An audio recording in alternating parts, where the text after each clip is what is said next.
7 ऐसे युद्ध जिन्होंने भारत का इतिहास बदल दिया। भारत में प्राचीन काल से आज तक अनेकों युद्ध लड़े गए, लेकिन कुछ युद्ध ऐसे भी हुए जिन्होंने भारत के इतिहास को बदलकर रख दिया। चलिए जानें ऐसे 7 युद्धों के बारे में जिन्होंने भारत का इतिहास बदलकर रख दिया। 1 कलिंग का युद्ध 251 ईसा पूर्व। कलिंग की ओर से 6,000 सिपाही की सेना लड़ाई के मैदान में थी तथा मौर्य सेना में 1 लाख से अधिक सिपाही थे। इस युद्ध में महानरसंहार हुआ, लगभग समस्त कलिंग सेना मारी गई और मौर्य सेना को भी विजय की भारी कीमत चुकानी पड़ी। युद्ध की विभीषिका देखकर सम्राट अशोक के हृदय परिवर्तन के बाद बौद्ध धर्म स्वीकार कर लिया और भविष्य में युद्ध नहीं करने की प्रतिज्ञा भी की। परिणाम, भारत के सबसे शक्तिशाली सम्राट के बौद्ध धर्म ग्रहण कर अहिंसा के पथ पर चले जाने का प्रभाव भारत के इतिहास पर हमेशा के लिए रह गया। बौद्ध धर्म का प्रभाव बढ़ता गया और फिर एक समय संसार के सबसे आक्रामक साम्राज्य के अधिकांश राजा अहिंसा पथ पर चल पड़े। परिणाम स्वरूप सैन्य बल में कम होते हुए भी विदेशी हमलावर अपनी आक्रामक रणनीति के बल पर यहां के राजाओं को परास्त करने में सफल रहे। 2 तराइन की दूसरी लड़ाई 1192। 2 तराइन की दूसरी लड़ाई 1122। सन 1101 के नायक तक भारत मुख्य रूप से हिंदू राजपूत राजाओं के अनेक साम्राज्यों में बंटा हुआ था। इससे पहले कुछ पश्चिमी हमलावर यहां आए जरूर, लेकिन वो भारत के पश्चिमी भूभाग तक लूटपाट करने तक सीमित रहे और वापस लौट गए।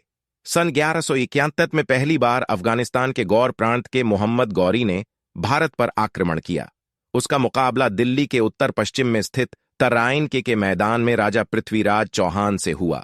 गौरी की हार हुई, लेकिन अगले वर्ष वह फिर और अधिक तैयारी और सेना के साथ वापस लौटा।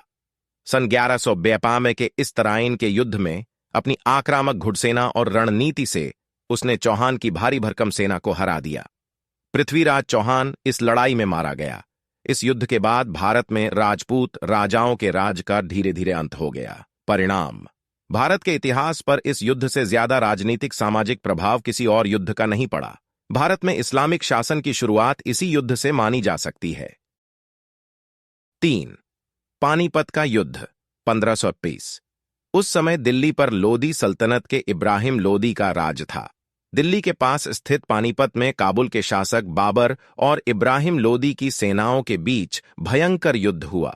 लोदी की सेना संख्या में अधिक और ज्यादा शक्तिशाली थी, किंतु उस समय के सामरिक हथियारों से कहीं उन्नत हथियार अपनी 24 तोपों के दम पर बाबर ने लोदी की सेना को हरा दिया और इस लड़ाई में इब्राहिम लोदी की मौत हुई। इस प्रकार संसार के सबसे शक्तिशाली और लंबे समय तक चलने वाले साम्राज्यों में से एक मुगल शासन की भारत में स्थापना हुई। परिणाम, मुगल शासन ने भारत के राजनीतिक, आर्थिक एवं सामाजिक इतिहास को हमेशा के लिए बदलकर रख दिया। 4 प्लासी का युद्ध 1757।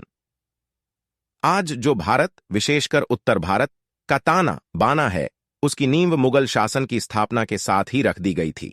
उस समय भारत में फ्रांसीसियों और अंग्रेजों के बीच व्यापारिक और भविष्य के सामरिक आधिपत्य को लेकर संघर्ष चल रहा था। सिराज उद दौला फ्रांसीसियों के समर्थन में था। सन 1756 में उसने अंग्रेजों के कलकत्ता स्थित व्यापार केंद्र पर हमला कर वहां मौजूद ब्रिटिश फौज का नरसंहार कर दिया था। प्लासी की लड़ाई में मेन मीर जाफर ने सिराजुद्दौला से गद्दारी कर ब्रिटिश फौजों का साथ दिया। इस लड़ाई के बाद कुछ समय बंगाल की कमान मीर जाफर के हाथ रही, किंतु जल्दी ही उन्होंने वहां का शासन अपने हाथ में लेकर खुद ही बंगाल में राज करना आरंभ कर दिया। परिणाम, प्लासी की लड़ाई ने भारत में अंग्रेजों के पांव मजबूती से जमा दिए। लॉर्ड क्लाइव के नेतृत्व में ब्रिटिश ईस्ट इंडिया कंपनी की सेना ने नवाब सिराजुद्दौला की सेना को प्लासी की लड़ाई में पूरी तरह से तहस नहस करके बंगाल में ब्रिटिश शासन स्थापित कर दिया।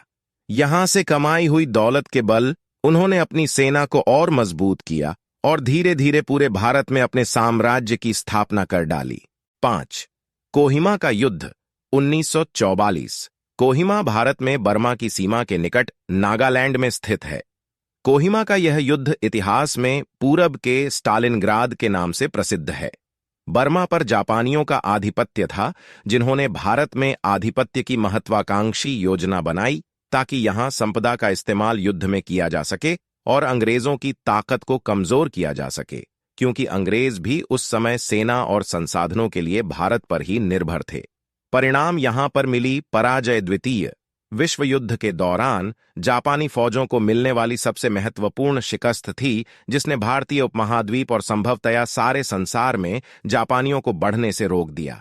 इस भयानक युद्ध में जापानियों की हार हुई और भारत का इतिहास नए सिरे से लिखते लिखते रह गया। यदि भारत या इसके बड़े भूभाग पर जापानी अपना कब्जा जमाने में कामयाब हो जाते तो यह मित्र देशों के लिए बड़ा सामरिक नुकसान होता।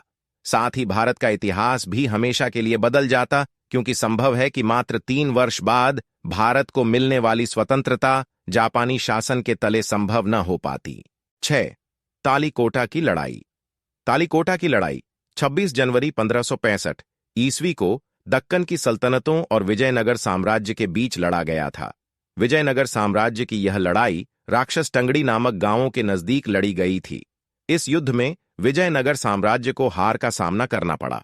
तालीकोटा की लड़ाई के समय सदाशिव राय विजयनगर साम्राज्य का शासक था, लेकिन वह एक कठपुतली शासक था।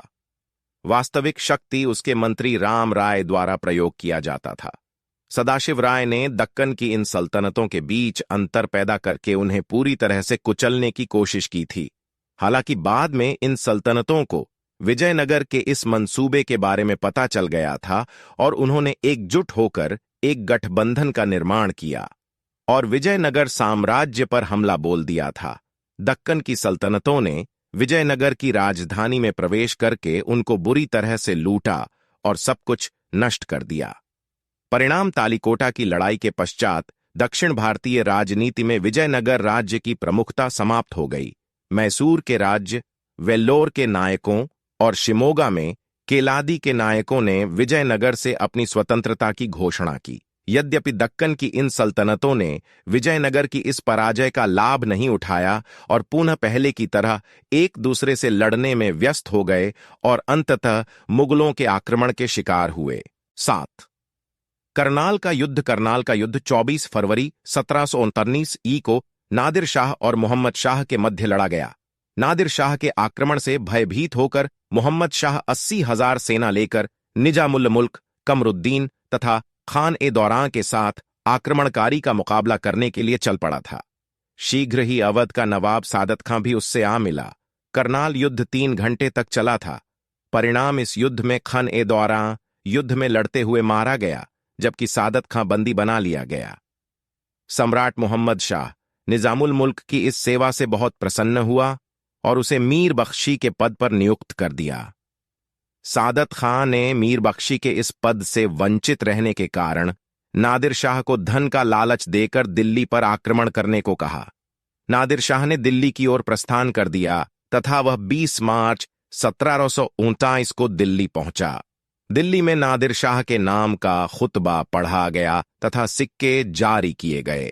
नादिर शाह दिल्ली में 77 दिन तक रहा और वापस जाते समय वह अपार धन के साथ तख्ते ताउस तथा कोहिनूर हीरा भी